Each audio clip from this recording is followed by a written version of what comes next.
Hello everyone, today we are going to study the human genome project जो कि MBI का part है। Molecular basis of inheritance chapter है जो class 12th में, उसी का ही एक बहुत ही बड़ा कॉन्सेप्ट है जिससे बहुत सारे क्वेश्चंस पूछे भी जाते हैं और ये प्रोजेक्ट भी खुद में बहुत बड़ा है। तो अब ये जो प्रोजेक्ट है हमारे पास जेम्स वॉटसन ने दिया था। जेम्स वॉटसन ने प्रोजेक्ट दिया था। ये प्रोजेक्ट 13 ईयर्स तक चला, यानी 1 अक्टूबर 1990 से 2003 तक ये प्रोजेक्ट चला, यानी 13 ईयर्स तक चला। इस पे काफ़ी इंस्टीट्यूट्स ने, जैसे US department of energy, NIH, national health institute, Wellcome trust of UK, Japan, France, Germany, China, इन सब कंट्रीज़ ने भी पार्ट लिया। इसका मतलब इसमें बहुत सारे इंस्टीट्यूट, बहुत सारी कंट्रीज़ ने पार्ट लिया क्योंकि ये बहुत बड़ा प्रोजेक्ट था। अब इस प्रोजेक्ट को सबसे one of the mega project भी कहा जाता है। अब ये क्यों कहा जाता है कि अब जब इतने सारे इंस्टीट्यूट ने पार्ट लिया, ये प्रोजेक्ट 13 ईयर्स तक चला, तो भाई इस प्रोजेक्ट में कॉस्ट भी बहुत अच्छा आया होगा। तो क्या कॉस्ट आया था इस प्रोजेक्ट में? $9 बिलियन का कॉस्ट आया था। अब $9 बिलियन बहुत होते हैं, इतना कॉस्ट आया, तो इसलिए इसको मेगा प्रोजेक्ट भी कहा जाने लगा। अब ये तो एक वन ऑफ द रीज़न ये था, लेकिन और भी बहुत से सारे रीजंस थे कि इसको मेगा प्रोजेक्ट बोलते थे हम। सेकेंड रीज़न था कि इसमें 3 × 10⁻⁹ बेस पेयर्स को आइडेंटिफाई किया, उनकी सीक्वेंसिंग की। काफ़ी सारा सपोर्टिंग स्टाफ, टेक्नीशियन, साइंटिस्ट, उन सब ने पार्ट लिया। और स्टोरेज के लिए इसमें कम से कम 3300 बुक्स का हमें यूज़ पड़ा, और 100 पेजेस ईच बुक में थे, और एक पेज पे 1000 लेटर्स प्रिंटेड थे। तो बहुत सारा स्टोरेज हुआ, इसीलिए इसको मेगा प्रोजेक्ट बोलना जाने लगा, इन रीजंस की वजह से। अब इसके कुछ गोल्स भी थे। अब इसके क्या गोल्स थे वो देख लेते हैं। तो पहला गोल था इस प्रोजेक्ट का कि identify all the approx 20,000 to 25,000 gene in human DNA. अब इसका मतलब है कि हमारा जो ह्यूमन डीएनए है उसमें अप्रॉक्स 20,000 से 25,000 जीन्स को इनको आइडेंटिफाई करना था, डिटरमाइन करना था sequence of 3 billion chemical base pairs जो ह्यूमन डीएनए को बनाता है, वो डिटरमाइन करना था सारा। अब जब इतना कुछ कलेक्ट किया है तो इसको स्टोर भी करना पड़ेगा, तो स्टोर करने के लिए भी एक पूरा ये 3,300 बुक्स का यूज़ करना पड़ा, बहुत कुछ किया स्टोर करने के लिए। टूल्स को यूज़ करना पड़ा, अच्छे इम्प्रूव टूल्स को यूज़ किया इन्होंने अपने डाटा एनालिसिस के लिए।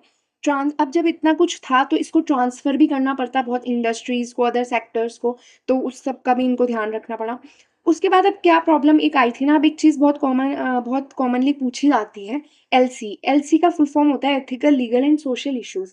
अब ये है क्या?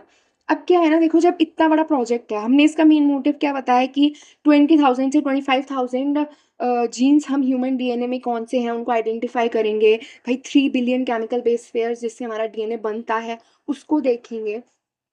तो जब हम इतना कुछ देख लेंगे, ह्यूमन बॉडी के डीएनए में इतना कुछ देख लेंगे, तो हम तो फिर किसी का भी क्लोन, किसी की भी डुप्लीकेट कॉपी बना सकते हैं। जब हमें अपने डीएनए के बारे में इतना कुछ पता चल गया, तो हम किसी का भी क्लोन बना सकते हैं। तो ये तो बहुत ज़्यादा प्रॉब्लमेटिक होने लग गया था कि अब जैसे मान लो इतने बड़े बिजनेसमैन हैं, बहुत प्राइम मिनिस्टर हैं, ऐसे बड़े बड़े लोग हैं, अभी इनका कोई क्लोन बना लेगा तो फिर तो ये बहुत बड़ी प्रॉब्लम हो जाएगी। तो इससे क्या होता था, बहुत सोशल इश्यूज़ आने लगे, बहुत ज़्यादा इम्पैक्ट होने लगा लोगों पे। तो इसीलिए इस मेगा प्रोजेक्ट को एक ये भी मेंटेन करना था कि लीगैलिटी ख़राब ना हो, और कोई एथिकल प्रॉब्लम, सोशल इम्पैक्ट ना पड़े, कोई सोशल इश्यूज़ ना हो, तो इस चीज़ का भी बहुत ध्यान रखना पड़ा। तो ये भी इस प्रोजेक्ट की एक गोल था। अब हम पढ़ेंगे आगे मेथोडोलॉजीज़। तो मेथोडोलॉजीज़ क्या थी? मतलब कैसे-कैसे हमने इस प्रोजेक्ट को आगे बढ़ाया। गोल्स देख लिए हमने कि क्या-क्या गोल्स थे, क्यों हमने इस प्रोजेक्ट को लाया। अब हम कैसे करेंगे इस प्रोजेक्ट को? तो मेथड्स क्या है? पहले तो होस्ट क्या है हमारे पास? होस्ट है हमारे पास बैक्टीरिया प्लस यीस्ट। ये 2 होस्ट है हमारे पास। वेक्टर्स हैं बैक और यैक। बैक मतलब बैक्टीरियल आर्टिफिशियल कलेक्शन, और यीस्ट आर्टिफिशियल कलेक्शन, ठीक है? ये 2 चीज़ें हमारे पास।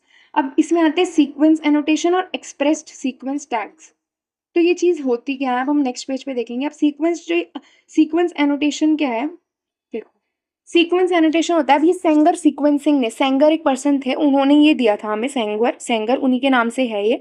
तो अब क्या होता था ना, इसमें हम डीएनए को स्टडी करते थे, पूरा डीएनए स्टडी करते थे। उसमें क्या डीएनए सीक्वेंस क्या है, कोडिंग, नॉन कोडिंग सीक्वेंस क्या है, अमीनो एसिड्स क्या है, उनका सीक्वेंस क्या है, पूरा डीएनए को स्टडी करते थे। मतलब एक डीएनए एक्सट्रैक्ट किया, उसकी पूरी सीक्वेंसिंग देखते थे, लाइक एटीसीजी ऐसे है सीक्वेंसिंग, या फिर कुछ और सीक्वेंसिंग पैटर्न है, तो वो सब पूरा देखते थे। नो मैटर वो कोडिंग है और या फिर वो नॉन कोडिंग है, उससे कोई फ़र्क नहीं पड़ता था कि वो कोडिंग है या नॉन कोडिंग है।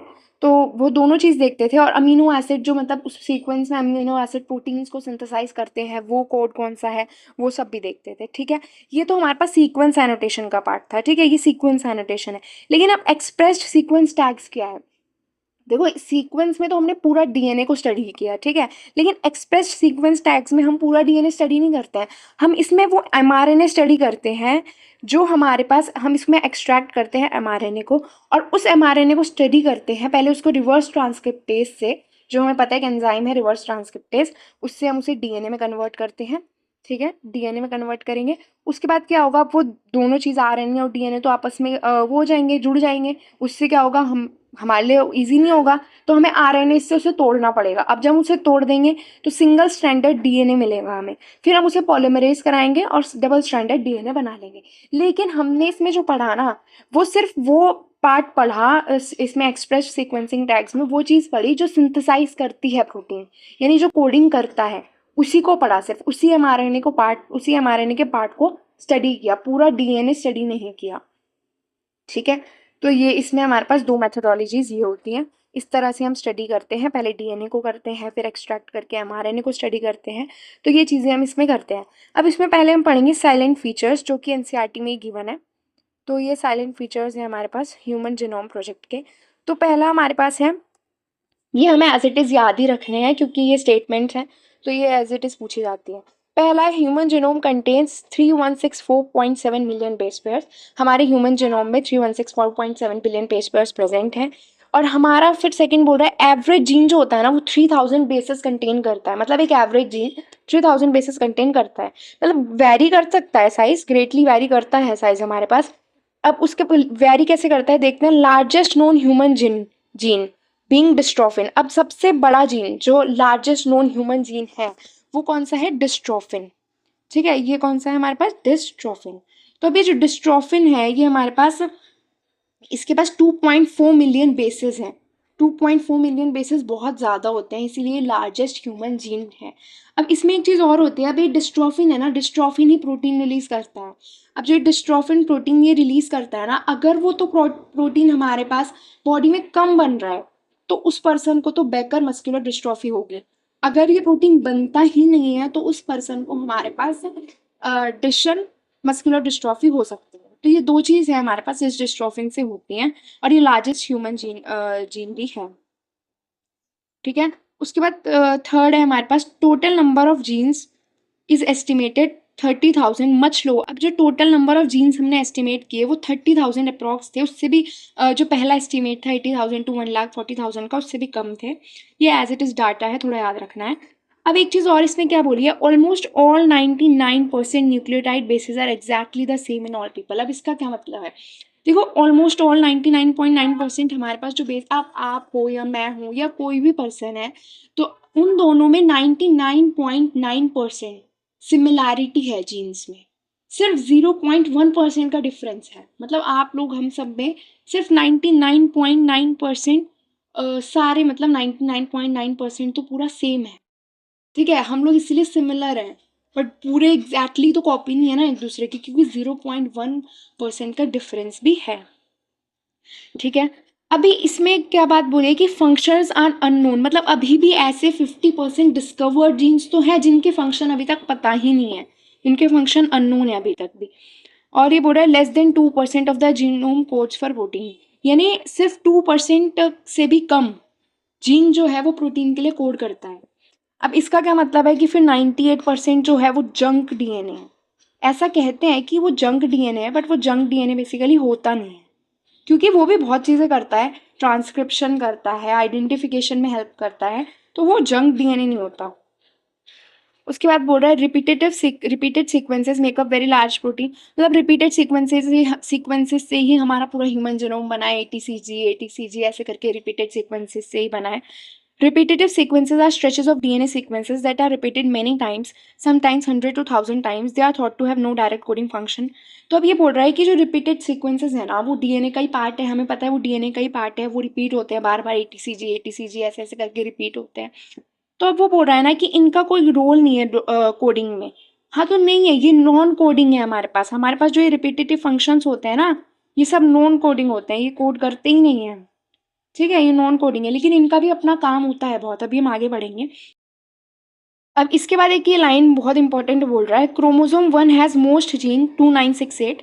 तो अब जो क्रोमोसोम 1 है उसके पास तो 2968 जीन्स हैं, और वाई जिसके पास फ्यूवेस्ट है 231। अब जो ये वाई है ना, ये हमारे पास एक स्मॉलेस्ट जीन भी है। ये वाई फ्यूवेस्ट तो है, मतलब इसमें कम है, 231 ही है, और ये एक स्मॉलेस्ट भी है, स्मॉलेस्ट जीन है ये, जिसका नाम है TDF, testis determine factor. Testis determine factor इसका नाम है, और इसी को हम SRY जीन भी बोलते हैं, ठीक है।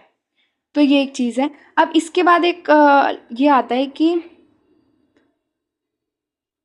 हाँ, scientist have identified about 1.4 million locations where single base DNA। अब SNPs हम ये नेक्स्ट पेज पे पढ़ते हैं, SNPs क्या होता है पूरा। ये हमारे पास कुछ साइलेंट फीचर्स है जो हमने देखे डायरेक्ट फ्रॉम NCERT। तो ये फीचर्स हमें एज इट इज़ याद रखने हैं, बाकी जो समझना है वो मैंने आपको समझा ही दिया।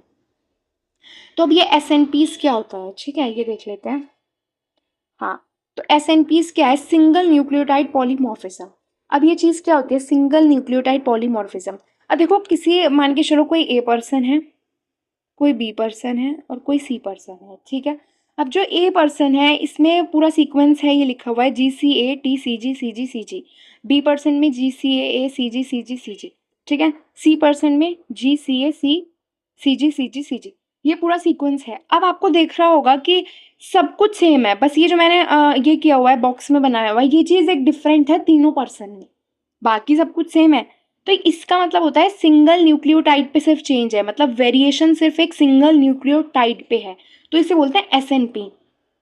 ये बहुत ही इंपॉर्टेंट चीज़ है, ये बहुत ही आज के टाइम पे यूज़ भी होती है SNP। अभी हम आगे देखते हैं कैसे। वेरिएशन एट सिंगल न्यूक्लियोटाइड, खाली एक ही न्यूक्लियोटाइड पे डिफरेंस होता है। तो वो कैसे होता है देखो। अब ये इसमें एक सबसे इम्पॉर्टेंट चीज़ क्या है, 1.4 मिलियन जो है ना, ये कोडिंग नॉन कोडिंग दोनों होते हैं इसमें, मतलब कोडिंग भी है नॉन कोडिंग भी, दोनों प्रेजेंट होंगे। ऐसा नहीं है सिर्फ कोडिंग होगा या नॉन कोडिंग होगा, दोनों प्रेजेंट होंगे। अब देखो क्या होता है ना, अभी हमने पढ़ा था एक उसमें प्रिंसिपल ऑफ इनहेरिटेंस चैप्टर में, HBA जीन। HBA जीन क्या होता है ना, जो हमारे पास है उसमें अगर वन बेस पेयर पे चेंज आ जाता था, मतलब HBA जीन में एक वन बेस पेयर पे चेंज आया तो वो HBS में कन्वर्ट हो गया, जो कि एक डिजीज़ कॉज करता था, बहुत ही इंपॉर्टेंट है, सिकल सेल अनीमिया। तो अब इस एक जीन के, मतलब इस एक बेस पेयर के चेंज होने से एक पर्सन को सिकल सेल अनीमिया हो गया, इतनी बड़ी डिजीज़ हो गई। सिर्फ एक बेस पेयर चेंज हुआ है उसका, पूरा DNA चेंज नहीं हुआ, पूरा कुछ भी चेंज नहीं हुआ, पूरा सीक्वेंस चेंज नहीं हुआ, सिर्फ एक बेस पेयर में चेंज आया और उस पर्सन को डिजीज़ हो गई, सिकल सेल अनीमिया। लेकिन अभी अगर ये इसका नुकसान है तो इसके फ़ायदे भी हैं, ऐसा नहीं है ये सिर्फ नुकसान ही करता है। फ़ायदे क्या हैं, अभी हमारे पास एक जीन होता है CCR5 जीन। तो इसमें अगर वन बेस पेयर पे चेंज आता है ना, तो वो रेजिस्टेंस बन जाता है HIV के लिए। समझ रहे हो, मतलब जो HIV हमारे पास एड्स का ये जो इस वो है डिजीज़, इसके लिए वो रेजिस्टेंस बन जाता है। तो मतलब ये बेनिफिट हुआ ना, उस पर्सन को बेनिफिशियल हुआ है, उसका एक बेस पेयर चेंज होने से वो रेजिस्टेंस बन गया HIV के लिए। तो इसलिए यहाँ पे बेनिफिशियल भी है, ऐसा नहीं है कि अगर सिंगल न्यूक्लियोटाइड में चेंज आ रहा है तो वो बेनिफिट नहीं करेगा, सिर्फ हार्मफुल ही होगा, ऐसा नहीं होता है। दोनों चीज़ करता है वो, तो एक सिंगल न्यूक्लियोटाइड आपका बहुत कुछ एक चेंज होने से बहुत कुछ कर सकता है।